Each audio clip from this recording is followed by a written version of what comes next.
दर्शकगण, श्रोतागण, भाई और बहनों, मातृशक्ति को नमन। चैनल 24+ न्यूज के खास, विशेष, मनमोहक, एक अच्छा इंसान बनाने वाला, इंसानियत के गुण भरने वाला, मानवतावादी और व्यक्तित्व विकास करने वाला और बहुआयामी कार्यक्रम पुनरुत्थान में आपका हार्दिक स्वागत है, अभिनंदन है, सत्कार है। पुनरुत्थान का अर्थ होता है पुनर्जागरण, अवनति से उन्नति की ओर जाना और नीचे गिर करके ऊपर की ओर उठना, व्यक्तित्व विकास करना, अपनी उन्नति करना। पुनरुत्थान कार्यक्रम में हम प्रतिदिन नए नए विषयों के साथ में प्रवेश होते हैं। हर विषय सागर की तरह गहरा होता है और पर्वत की तरह ऊंचा होता है, यानी उसका सांगोपांग विवेचन किया जाता है, मल्टी डायरेक्शनल शोध परख विवेचन किया जाता है। उसी क्रम में आज का नया विषय साधना से जुड़ा हुआ है। उस साधना के कुछ क्रम के बारे में हम आपको बताएंगे। तो आज का विषय है समत्व की साधना। भाई और बहनों, दर्शकगण, श्रोतागण, भारतीय संस्कृति की धुरी समत्व पर निर्भर करती है। समत्व एक बहुत अच्छी लाइफ स्टाइल है। अगर कोई व्यक्ति अच्छा बनना चाहता है, अगर कोई व्यक्ति अपने व्यक्तित्व का विकास करना चाहता है, उसको समत्व की साधना करनी चाहिए। समत्व की साधना करने वाला व्यक्ति जो है उच्च स्थान को प्राप्त करता है, गंतव्य को प्राप्त करता है और सारे गुण उसके अंदर समाहित हो जाते हैं। इतनी बड़ी पोटेंशियलिटी, इतनी बड़ी योग्यता समत्व में है। अब हम समत्व की परिभाषा जानेंगे। समत्व का अर्थ होता है समता भाव। हमारे जीवन में कटुता क्यों आती है? असमता भाव से आती है, विभाव से आती है। जब हम स्वभाव में रहते हैं तो हम समत्व में रहते हैं, जब हम विभाव में जाते हैं तो हम असमत्व में चले जाते हैं। विभाव क्या है? विभाव का अर्थ होता है कि हमारे क्रोध, अहंकार, माया, लोभ, ईर्ष्या, जलन, मत्सर, घृणा, ये जितने भी अवगुण हैं ये हमारे दोष है और ये अवगुण है, ये विभाव है।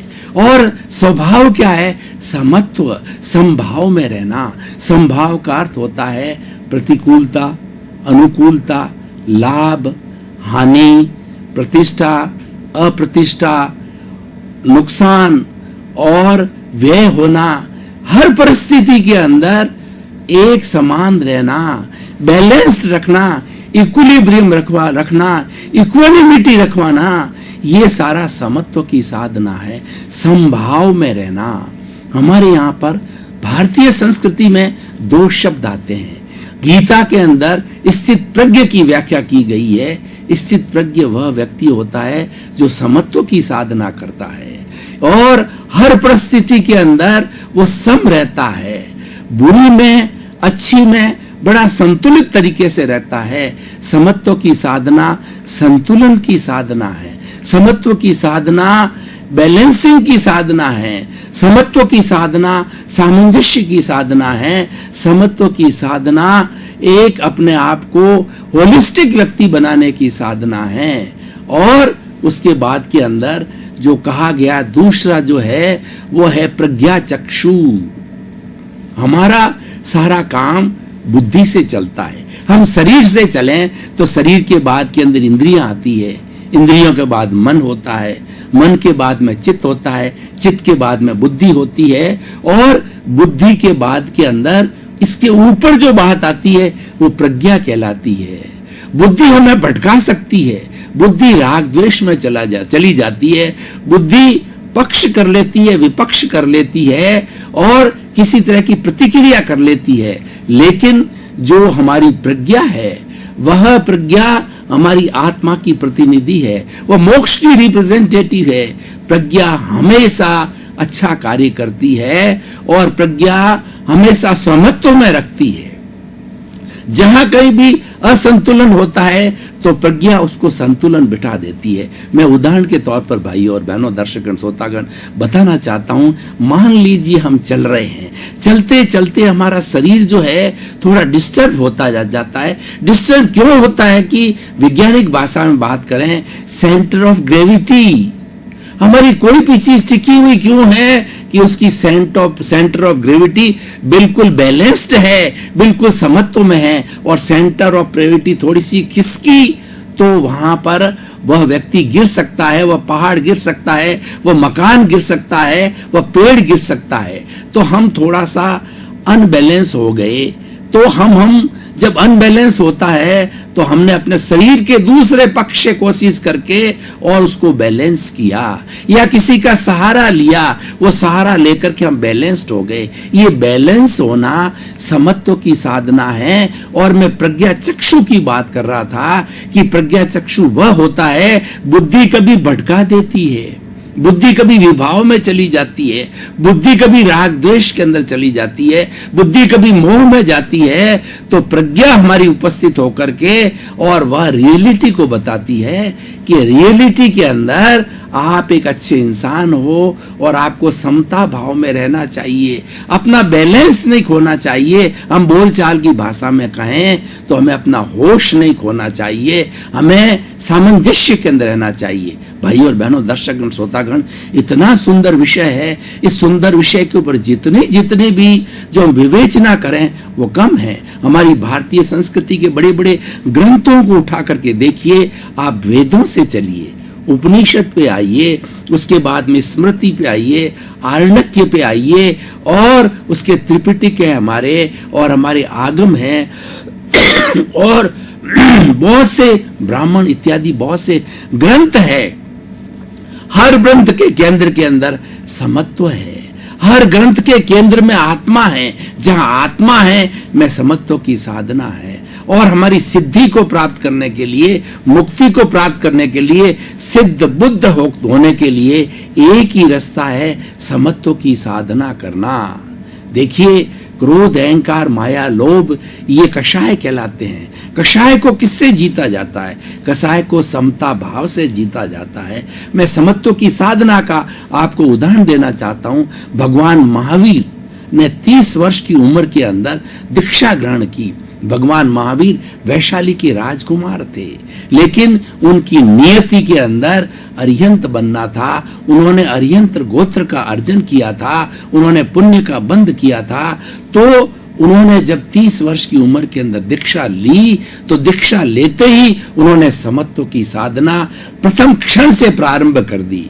वह समत्व की साधना क्या थी कि उन्होंने घोषित कर दिया कि मेरे इस पौद्गलिक शरीर को नरक गति, तिर्यंच गति, मनुष्य गति, देव गति, कोई भी तरह का प्राणी कोई नुकसान करे, कोई छेदे, कोई भेदे, इसको प्रताड़ना दे, इसको छेड़े, तो मैं समता भाव में रहूंगा, मैं प्रतिक्रिया नहीं करूंगा।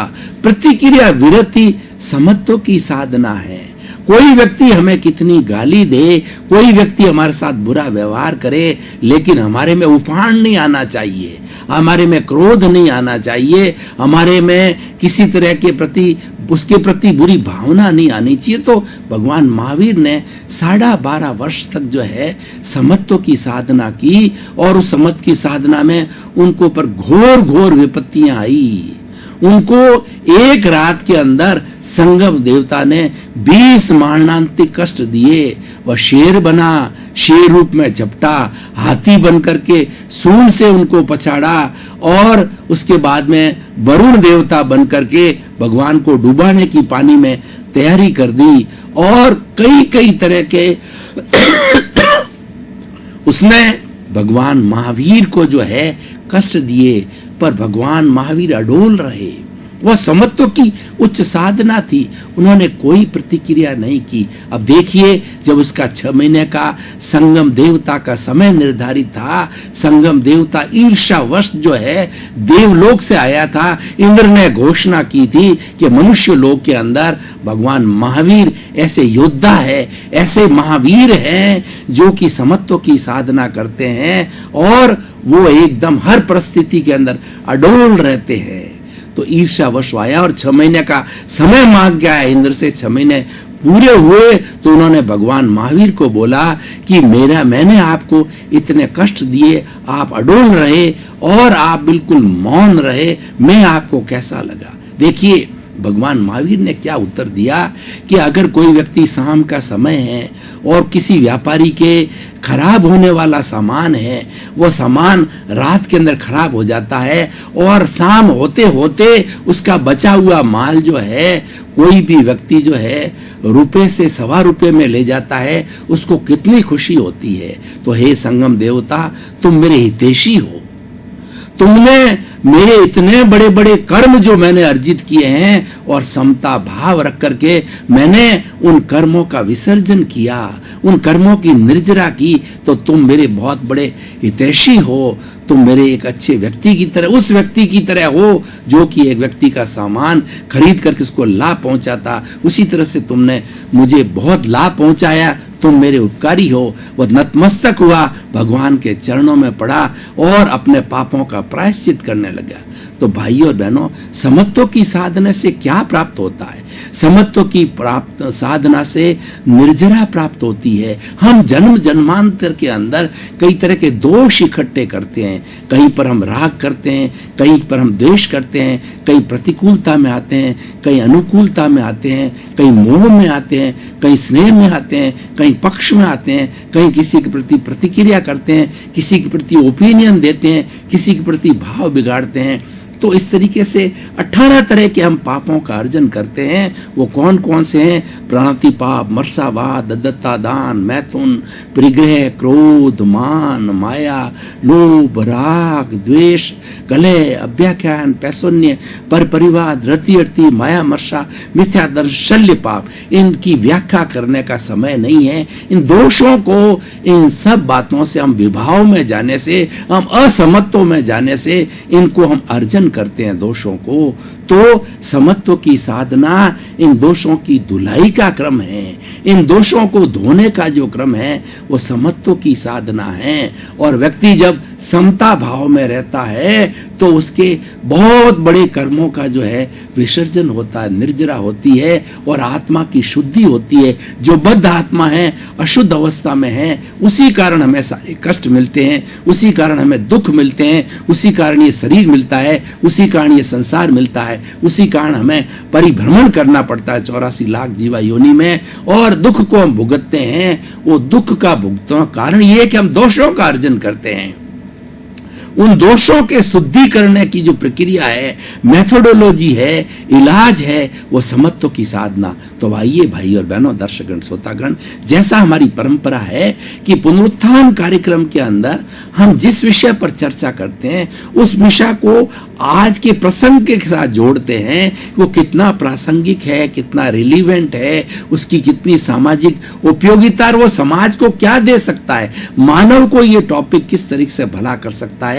तो मैं आपको बताना चाहता हूं, अगर व्यक्ति जीवन के अंदर केवल एक समत्व की साधना का संकल्प कर ले तो वो मनुष्य से भगवान बन सकता है, मनुष्य से देवता बन सकता है, और वो समय दूर नहीं कि वो सिद्ध बुद्ध मुक्त होकर के और अपने अंतिम गंतव्य को प्राप्त कर सकता है। तो देखिए, आज 7 अरब की जनसंख्या विश्व में मानी जाती है। अगर ये जनसंख्या सभी समत्व की साधना करे, समत्व की आंशिक भी साधना करे, तो उनका जीवन शांतिपूर्ण से अस्तित्व से हो जाता है और सभी एक वसुधैव कुटुंब की तरह, एक समाज के अंदर, एक परिवार की तरह अच्छी तरह से जी सकते हैं। समत्व की साधना करने से व्यक्तिगत लाभ ये होता है कि व्यक्ति के जीवन में हर वक्त बड़ी शांति होती है। उसको कोई बीपी, शुगर, कोई उलझन, कोई टेंशन, स्ट्रेस, स्ट्रेन जो कि आज के युग के अंदर चल रही है, ये आज के युग की बीमारियां क्यों हैं? इसका कारण है कि हम समत्व की साधना नहीं करते, हम सामंजस्य की साधना नहीं करते, संतुलन की साधना नहीं करते, इक्विलिब्रियम, इक्विनिमिटी नहीं रखते हैं। इसी कारण से होता है। अगर हम इस सूत्र को पकड़ लें और हर वक्त समत्व की साधना में हमारा हर कार्यकलाप मन वचन काया से किया जाने वाला अगर समत्व में होता है, राग द्वेष मुक्त होता है, तो हम एक अच्छा जीवन जी सकते हैं। हमारा किसी से टकराव नहीं होगा, सबके साथ में प्रेम होगा। जब व्यक्ति बदलेगा, व्यक्ति जब अच्छा बनेगा और व्यक्ति के अंदर प्रेम की भावना आ जाएगी, तो निश्चित ही उसके चारों तरफ रहने वाले जितने व्यक्ति उसके परिवार में रह रहे हैं, वो लोग भी वो साधना को करेंगे और वो उसको एक आदर्श मान करके, उसको एक अनुकरणीय मान करके उसके अनुरूप कार्य करेंगे, तो उनके जीवन में भी बदलाव आएगा। भाई और बहनों, दर्शकगण, श्रोतागण, आपने देखा होगा कि हमारी भारतीय संस्कृति में संतों को बहुत ऊंचा स्थान दिया जाता है, क्योंकि संत जब दीक्षा लेता है तो वो समत्व की साधना का संकल्प लेता है कि मैं मेरे जीवन के अंदर 24 ही घंटे राग द्वेष मुक्ति की साधना करूंगा, जो भी कार्यकलाप करूंगा उससे राग द्वेष की मुक्ति हो वैसा मैं कार्य करूंगा। तो समत्व की साधना करने के कारण वह पूजनीय बनता है, वह अनुकरणीय बनता है और वह समाज के सामने एक आदर्श होता है। तो हमारे जो संत हैं हमारे सामने आदर्श हैं। आदर्श क्यों हैं? कि हमारे जैसे ही मनुष्य हैं, हमारों से घर से ही गए हुए व्यक्ति है, लेकिन उन्होंने समत्व की साधना का संकल्प लिया है, इसीलिए वो महान बन गए। तो भाई और बहनों, दर्शकगण, श्रोतागण, हम व्यक्ति से समष्टि की ओर चलें। व्यक्ति समत्व की साधना करे और समष्टि यानी हमारा समाज समत्व की साधना करे तो समाज में किसी तरह का टकराव नहीं होगा। हमारी जो आजकल जाति भेद, अलग अलग धर्मों को लेकर के भाषा, लिंग, साम्राज्य और जो है सीमा को लेकर के झंझट हो रहे हैं, वो अगर समत्व की साधना से जो उसको आसानी से हल किया जा सकता है। समत्व की साधना न्याय लाती है, ये एक न्याय प्रियता का सिद्धांत है।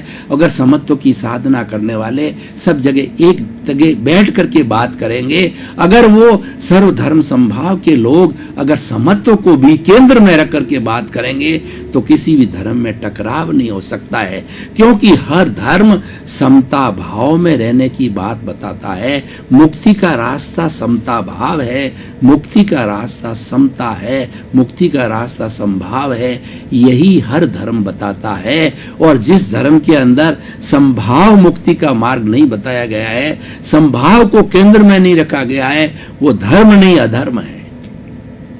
जिस धर्म में समता भाव नहीं है वो अधर्म है, वो हिंसा करने वाला जो है वो धर्म है। इसलिए भाई और बहनों, दर्शकगण, श्रोतागण, समत्व की साधना बहुत ऊंची साधना है और सरल साधना है। अब प्रश्न ये उठता है, आप कहेंगे कि आपने आइडियोलॉजी, आपने सिद्धांत तो बहुत ऊंचा बता दिया, लेकिन व्यक्ति प्रैक्टिकल जीवन में कैसे करे? तो मैं कुछ छोटे छोटे प्रयोग आपको बताना चाहता हूं। सबसे पहला प्रयोग आसान, एकदम सरल है कि हमारा जो श्वास है वो अंतिम समय तक रहता है। जब तक श्वासा तब तक आशा, और जब श्वास चला जाता है तो राम नाम सत होता है। ये श्वास अपनी गति से जाता है और अपनी गति से आता है। इस श्वास को अगर हम केंद्र में लेवें, श्वास की शिथिलता करें, श्वास को हम जो लंबा करें तो क्या होगा? हमारे में समत्व की साधना आएगी। नॉर्मल व्यक्ति एक घड़ी लेकर के आप बैठ जाइए, 1 मिनट के अंदर श्वास का क्या कहा जाता है? एक्सहेल और इनहेल को श्वास कहा जाता है, यानी श्वास का लेना और श्वास का छोड़ना एक स्ट्रोक कहलाता है। तो 16 बार व्यक्ति, नॉर्मल व्यक्ति जो टेंशन फ्री रहता है, स्ट्रेस स्ट्रेन फ्री रहता है और बिल्कुल आनंद की स्थिति में रहता है, तब वो 16 सांस लेता है। अब हमें समत्व की साधना करनी है तो हम थोड़ा सा अभ्यास करें कि हमारे श्वास को जरा सा लंबा करें, जोर नहीं डाले। श्वास जब लिया जाए तो पेट फूलना चाहिए और श्वास जब छोड़ा जाए तो पेट सिकुड़ना चाहिए, ये उसकी प्रक्रिया है। तो हम श्वास को थोड़ा लंबा करेंगे, लंबा श्वास, शिथिल श्वास, समतल श्वास। तो लंबा होते होते होते होते हमारे अभ्यास हो जाता है और अभ्यास करते करते ये हमारी जो संख्या 16 है श्वास लेने की 1 मिनट के अंदर, ये घट करके 16 से 15, 14, 12, 10 और 8 तक की जो हमारी समत्व की साधना, जो हमारी सांस को लंबा करने की साधना, अभ्यास बढ़ता जाएगा, तब तक हमारे ये जो है वो जो श्वास की संख्या घटती जाएगी और जो श्वास की संख्या घटेगी हमारे में समता भाव आएगा। जो 1 मिनट में 10 सांस लेता है, 8 सांस लेता है, उस व्यक्ति को कभी गुस्सा आ ही नहीं सकता। वो प्रयास करे तो भी गुस्सा नहीं ला सकता, उसको अहंकार नहीं आ सकता, उसको लोभ नहीं आ सकता, उसको छल कपट नहीं आ सकता, क्योंकि समत्व की साधना है, वो संतुलन लाती है, वो दोनों में एक सा हो जाता है। व्यक्ति जो है वो समता भाव के अंदर आ जाता है, क्षमा मूर्ति बन जाता है। इसलिए उसको विभाव की स्थिति और जितने हमारे दोष है, जितने हमारी बुराइयां हैं, जितने हमारे अवगुण हैं, वो अवगुण व्यक्ति जो है श्वास का नियंत्रण कर से अवगुणों की दिशा में जा ही नहीं सकता। इतनी श्वास की जो है ये बहुत बड़ी ताकत है और ये बहुत बड़ा उपक्रम है, इसको हमें करना चाहिए। दूसरा प्रयोग ध्यान करना चाहिए। हमारा श्वास शिथिल है और हमें कायोत्सर्ग किया गया है। कायोत्सर्ग भी बहुत उपयोगी है। कायोत्सर्ग का अर्थ होता है काया का उत्सर्ग करना, यानी शरीर में रहते हुए शरीर का भान नहीं होना, भेद विज्ञान होना और वीतराग विज्ञान कहा जाता है। इसको विदेह की साधना कहा जाता है कि हम रह तो शरीर में हैं लेकिन शरीर का भान नहीं। ये कब होता है? कायोत्सर्ग से होता है। कायोत्सर्ग के अंदर हमारे शरीर के है सारे अवयव के अंदर शिथिलता आ जाती है। हमारे अवयव के अंदर जो है टेंशन खत्म हो जाता है, कोमलता आ जाती है और वो शिथिल हो जाते हैं। जब शरीर शिथिल हो जाता है, कायोत्सर्ग हो जाता है, तो उसके साथ साथ में हमारी समत्व की साधना आ जाती है। क्योंकि हमें क्रोध में जाने के लिए, अहंकार में जाने के लिए, किसी भी विभाव के अंदर, किसी भी बुराई के अंदर, किसी भी अवगुण में जाने के लिए हमें जो हमारे मसल्स को टाइट करना पड़ता है, लेकिन कायोत्सर्ग उस मसल्स को जो है लूज कर देता है, शिथिल कर देता है, शवासन की स्थिति ले आता है।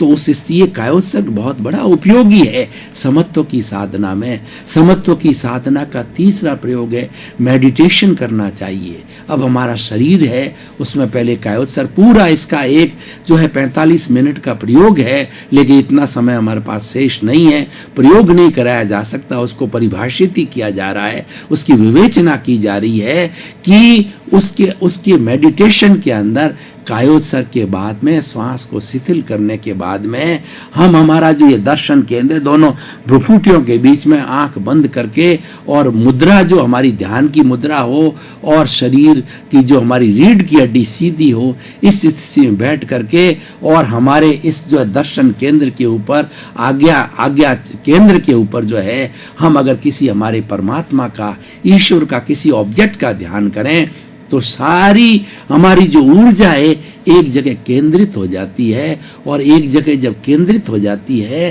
तो हमारे भीतर जो है वो आनंद का संचार होता है, स्फूर्ति का संचार होता है, विटालिटी बढ़ती है, प्राण शक्ति बढ़ती है और हम समत्व की साधना की ओर अग्रसर होते हैं। हमारे जितने बड़े बड़े ऋषि मुनि हुए हैं जिन्होंने मुक्ति को प्राप्त किया है, उन्होंने कुंडलिनी जागरण किया है। कुंडलिनी जागरण समत्व की साधना का एक बहुत बड़ा प्रयोग है और ये प्रयोग किया जा सकता है, लेकिन अब समय नहीं है। कुंडलिनी जागरण के अंदर हमारी रीढ़ की हड्डी का सबसे निचला भाग होता है। दर्शकगण, श्रोतागण, भाई और बहनों, आपका बहुत बहुत धन्यवाद। आप प्रतिदिन पुनरुत्थान कार्यक्रम को बड़े चाव से देख रहे हो, इसलिए पुनरुत्थान कार्यक्रम आज टॉक ऑफ द टाउन बन गया है। पुनरुत्थान कार्यक्रम को चैनल 24 प्रतिदिन नए नए विषयों के साथ में लंबे समय से दिखा रहा है। उससे लोगों का माइंड सेट बदल रहा है, लोगों में जागरूकता आ रही है, लोगों का हृदय परिवर्तन हो रहा है और लोगों के अंदर चेंज आ रहा है। यही पुनरुत्थान कार्यक्रम का उद्देश्य है। सर्वे भवन्तु सुखिनः, सर्वे भवन्तु निरामया। उसी क्रम में आपका जीवन आनंदमय हो, मंगलमय हो, सुखमय हो, धर्ममय हो। आप शतायु हो करके परोपकार करें, खूब समाज की सेवा करके इस जीवन का आनंद उठावें। आपके प्रति मंगल भावना।